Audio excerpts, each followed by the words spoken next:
Hey guys, Marshall here from the Plausibly Anything channel. And the topic today is valuation. We don't have really a spectrum here. Maybe we'll discover one on the way. But just like there's so many different ways in our lives. There's certain valuations, value of time, things like that. I have some certain things that I value a lot. Other people might value a lot. These glasses, these are expensive glasses. People will pay a lot of money for those glasses. Um, I did too. It's probably one of the one things out of the year I spend a lot of money on, actually. These loafers, check out these loafers. Let's see if you can see those. Look at my scrawny legs, my scrawny handicapped legs. Even my legs are a bit undervalued, I feel like. I don't know if I'm actually getting an angle on that. There, that should be good. Look at those loafers. $17. To me, they're worth a lot more than $17. And my scrawny legs. But also, I was just recently reading the book Tony Robbins, The Holy Grail to Investing, and there was one important sentence that really sunk in. It was one of a lot. There were several different segments. They just kind of interviewed some of the top investors in the world, and the one guy talked about mistakes that people make and understanding when to sell an investment, when not to sell an investment, and think about every day that you hold an investment, you're kind of like buying in still on the investment. So every single day, the price fluctuates. So a lot of times, a lot of the crypto investments I have right now, they go down, and I know where their potential is to go up to reaching the recent all-time high in the last year, and I think even going further than that. And so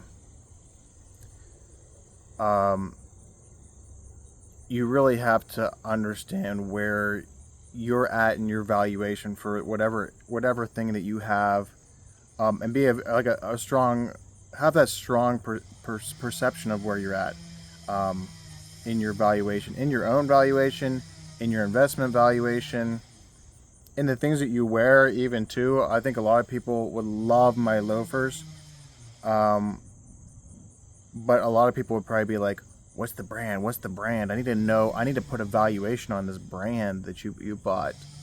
And so I probably wouldn't even go down that path of even explaining what kind of the brand of loafers they are. But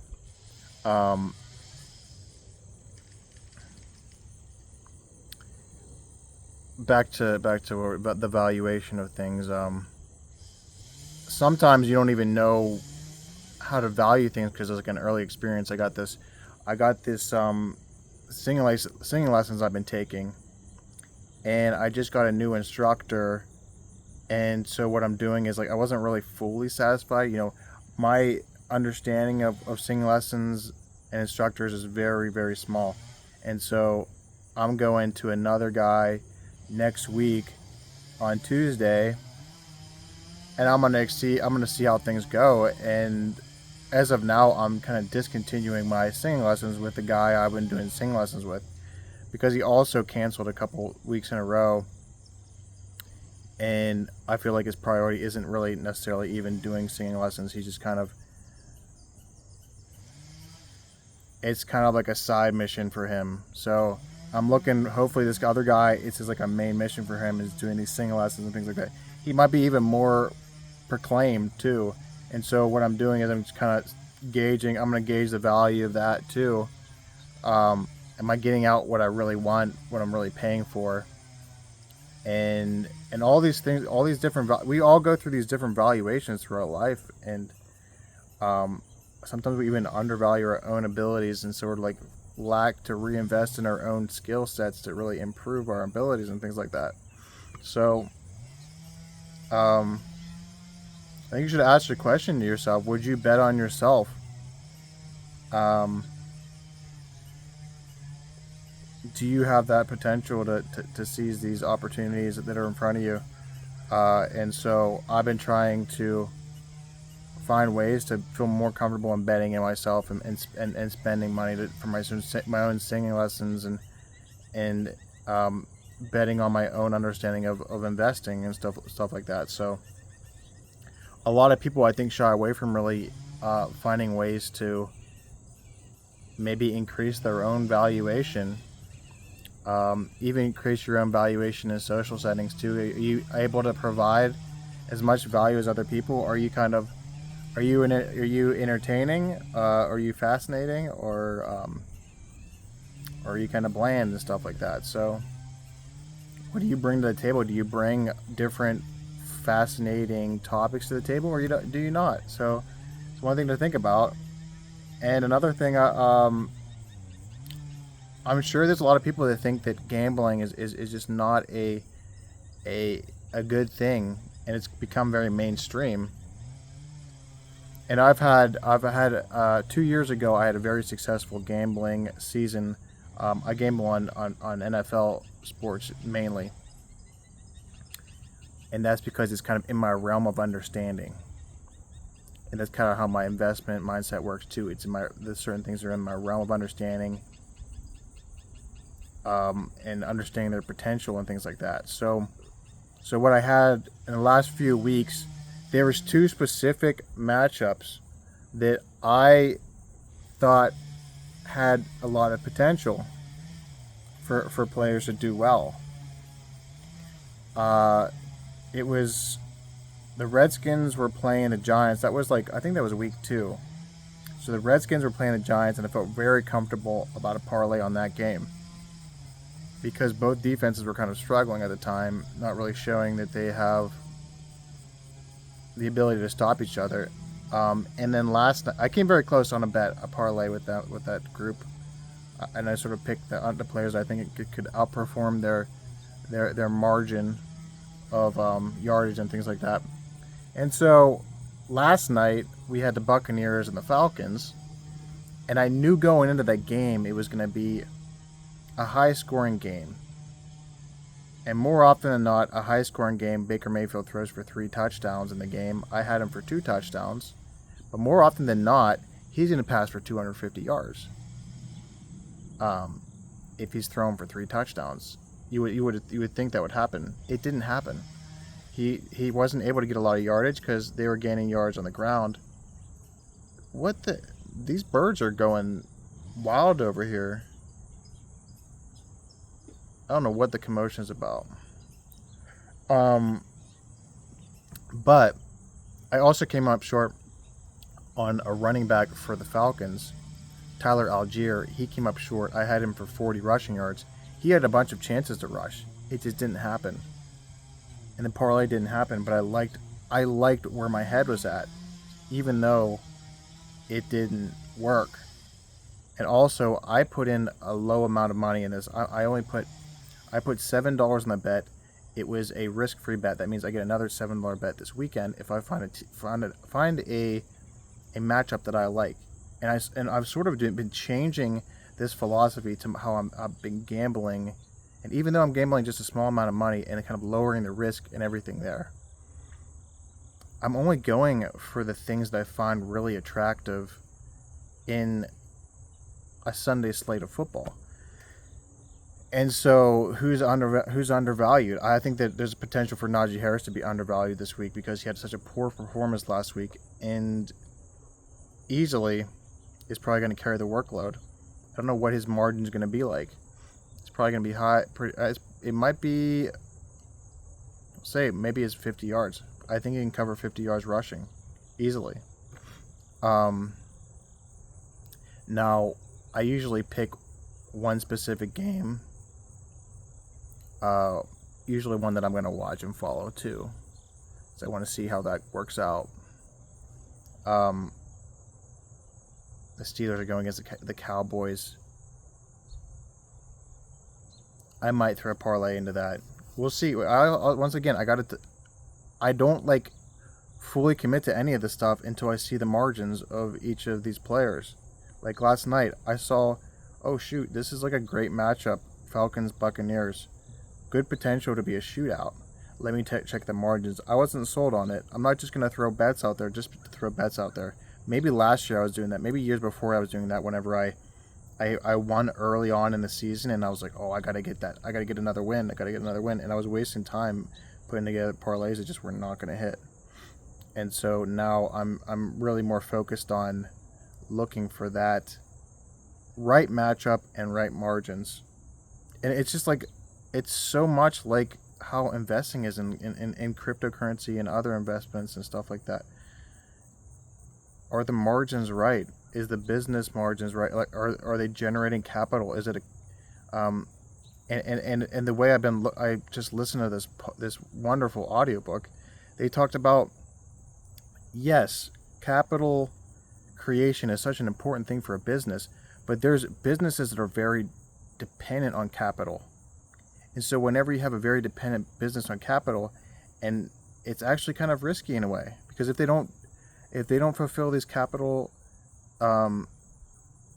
obligations, then they end up struggling, and so does your stock and everything like that. And so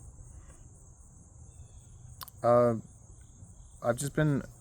been all ears lately in the investment world, and picking up everything I can find, understanding that even books that were like 10 years ago don't have quite the same relevance right now. The more I research investing, the more I think that the 40-60 stock portfolio is just kind of outdated.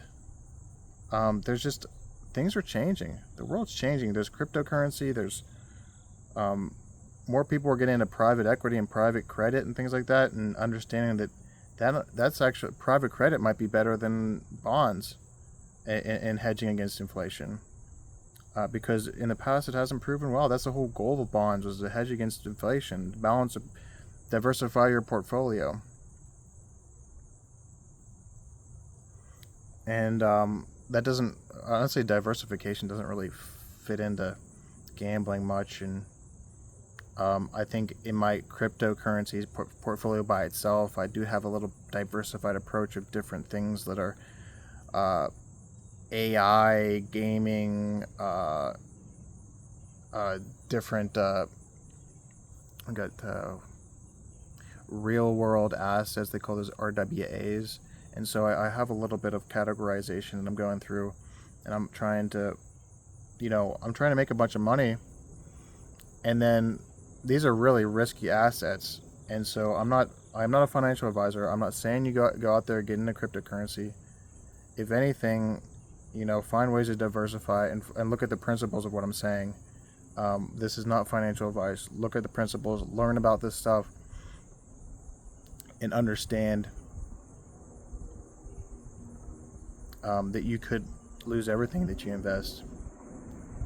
That's why they say that the holy grail of investing is like diversification, because the goal is not only to make money, but hedge against losing money. So and I haven't really done that yet, but I'm looking at, I'm taking on a lot of risk, because I want to make a chunk of money in the next year that I can invest and that I can create a very stable portfolio out of. And I don't know if this approach is going to work. I really don't know. This is the approach I'm taking. It's a value versus risk proposition here. I think the value outweighs the risk, and that's why I keep gambling. I think the value outweighs the risk that I'm putting in. A lot of the cryptocurrencies that I got into have outweighed their risk by a long shot and are continuing to look good. There's been a few that have failed, but the overwhelming majority has done really well for me, which will keep me connected to that industry, if you want to call it an industry, I guess. I don't know. Crypto,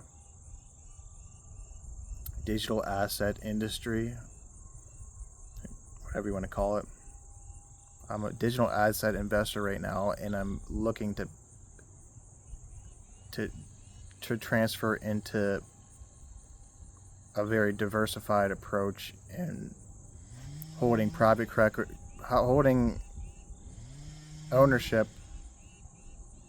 in private equity and private credit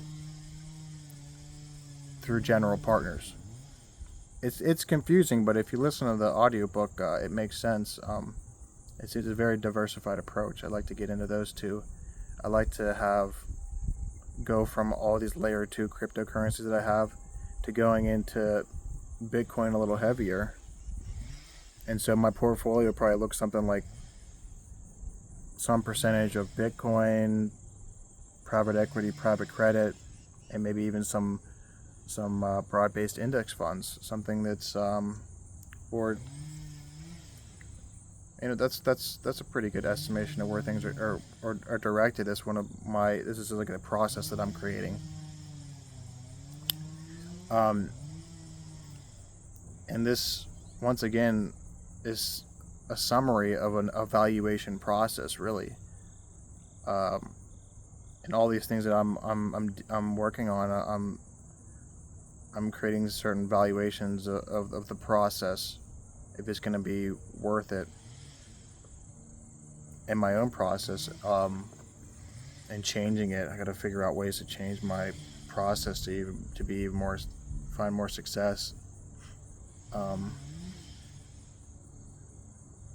And then those different processes. Some processes are going to have to just die because they're not going to lead to success. And I've discovered a bunch of different concepts that never even developed into processes or approaches that make money.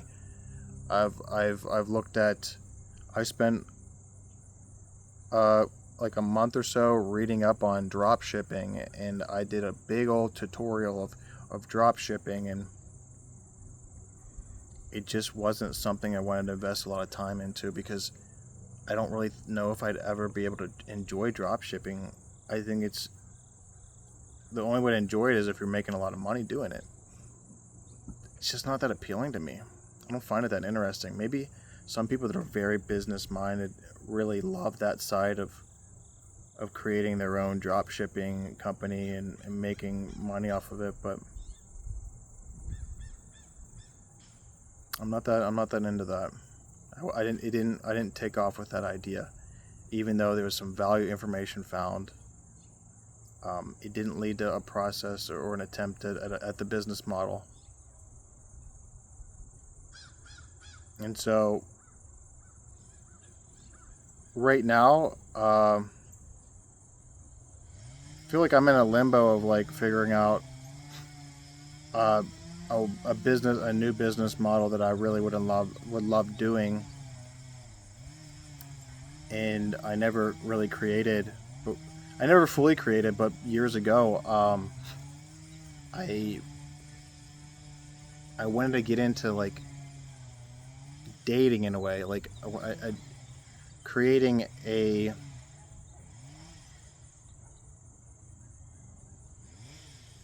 some sort of tutorial in dating in a way that I could sell to people, like an audiobook on dating to help people change their mindset. But I also want to explore that too and create videos and get out, and I'm just not doing that right now. There is a business model there that I'd like to do, and I would really love doing that over something like drop shipping.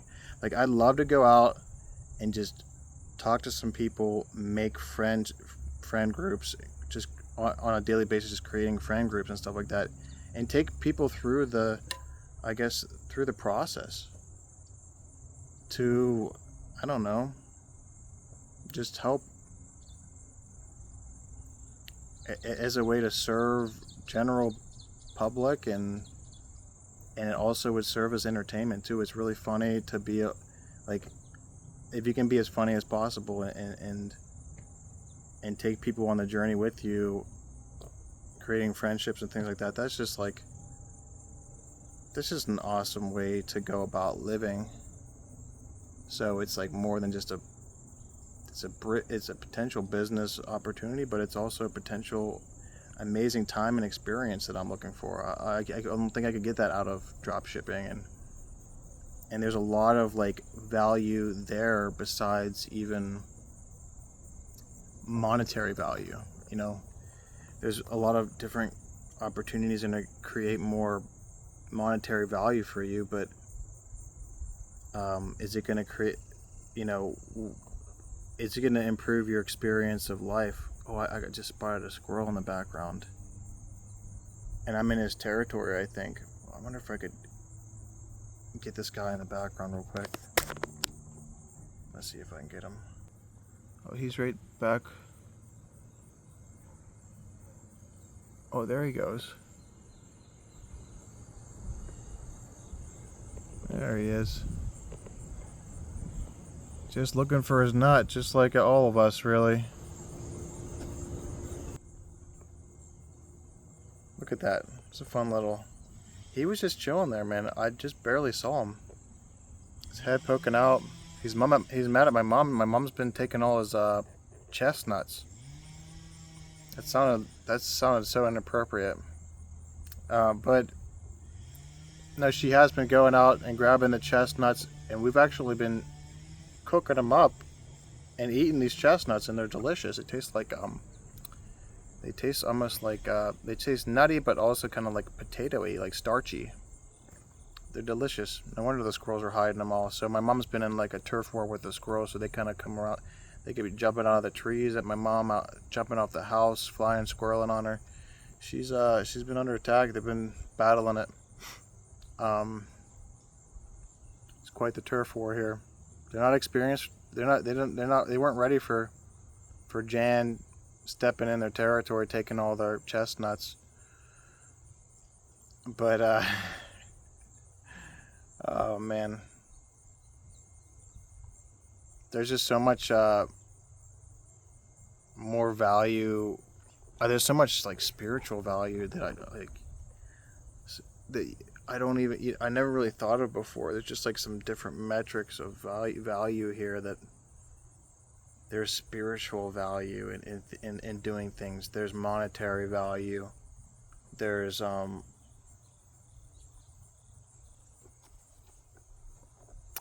what else can we think of?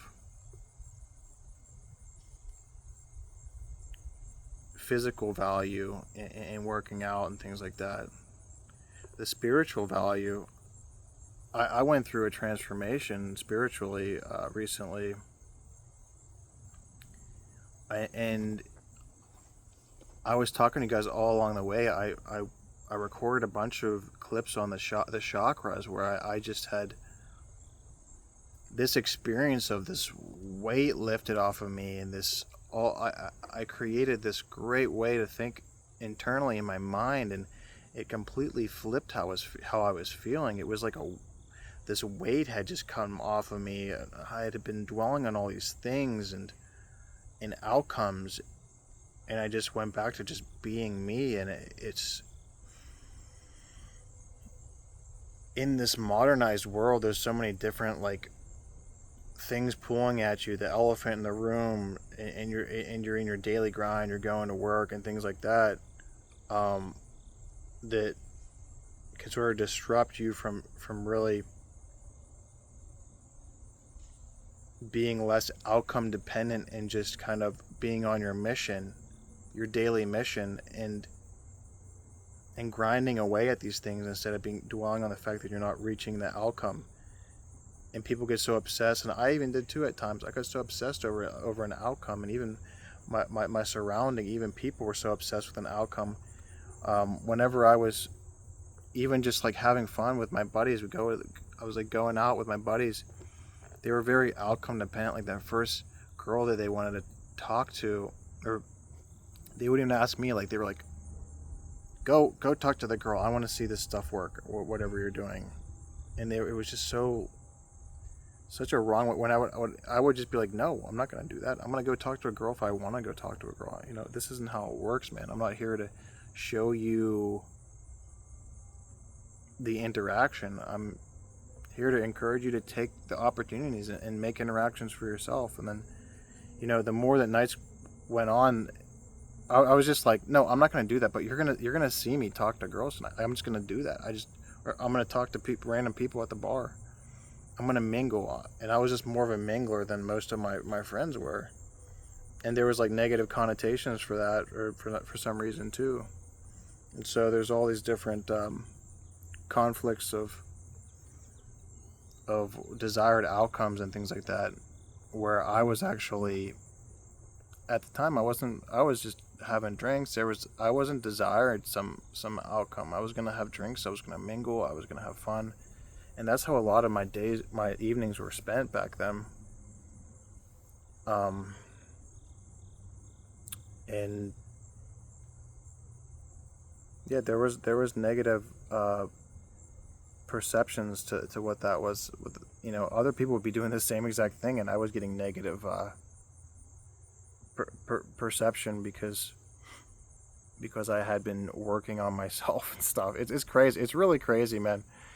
How you'll get these different analyzers want to analyze what you're doing relative to what goes on in their life, and you're just not gonna. A lot of these people aren't gonna get what's going on in your head, and you have to just kind of flip that. You get the weight off of you. You don't need to satisfy all these people in your life. You just need to go out, value yourself, create these skills and stuff to help you get over whatever humps that you're working on. Grind on it daily till it becomes part of your process in creating a valuable perspective in life and spiritually, because there's going to be people like that just don't see you in that spiritual lens. They don't have that for you. They have that lens on you where it's just like, okay, this guy's not spiritual, but I'm spiritual, and that's not spirit. Doing that, going out and doing that stuff to other people, that I don't think that's spiritual at all. Spiritual is all about your connection with God, and whatever it is, it's between you and Him.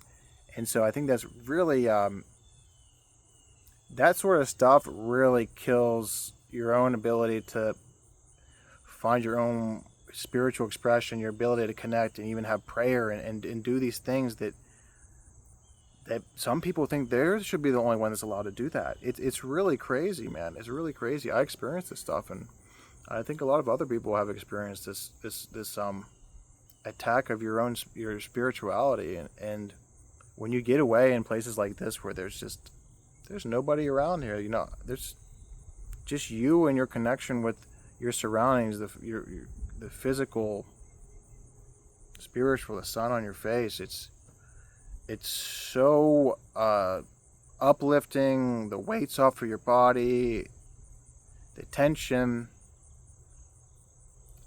You can have, I think, some of your best ability to get into a great state of mind, a great enjoyment for the day, by just getting into nature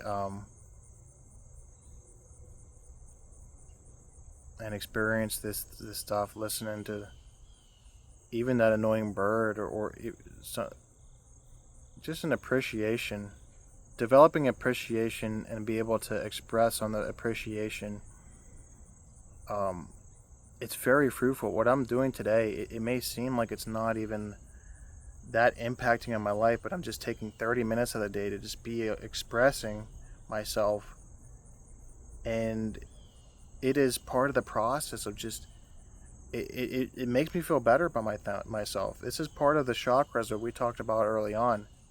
The development of your spirituality, your ability to express yourself, your connection with the physical earth, your ability to help perceive the world the way that you want to perceive it, that helps promote your own growth.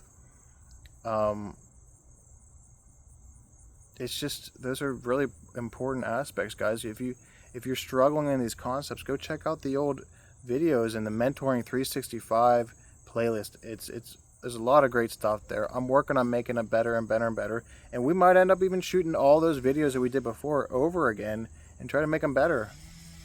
I might write down notes and just redo them all to see if I can make a better product for everybody. I see this as a product. I see this as a way to. I'm giving out some.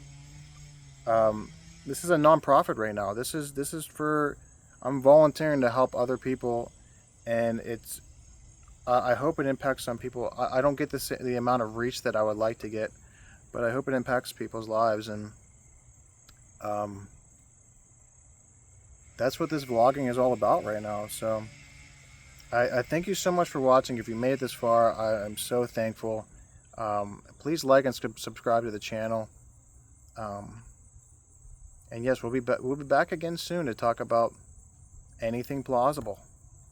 All right. Take care, guys. I'll see you next time. I'm out.